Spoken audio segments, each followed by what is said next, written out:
تخافش، قريب نوصلوا، شد روحك. يسرعوا، الوضع حرج. دخلنا المستشفى، قريبا نوصله، فما وقت، لازم العملية توه، إن شاء الله ينجحوا. الحمد لله على سلامتك، كل شي لباس، أما حاجة برك خايبة. قل يا دكتور شنو؟ ما تفجعش سي بريوشا، ماكش باش نجم تمشي على ساقك فترة. سي بريوشا، أيامات ونشوفك تجري إن شاء الله. خويا نجم تعاوني؟ لا ماكش في ثانيتي.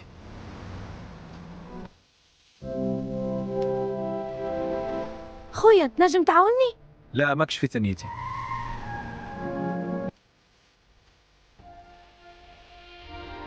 خويا نجم تعاوني؟ ماكش في ثانيتي. شكرا لكم الكل على المشاهدة. إن شاء الله القصة عجبتكم. كان عجبكم الفيديو اعملوا لنا لايك ومتابعة باش يوصلكم كل جديد. كان تحبوا الجزء الثاني اكتبوا لنا في الكومنتر ونشوفكم في فيديو جديد إن شاء الله.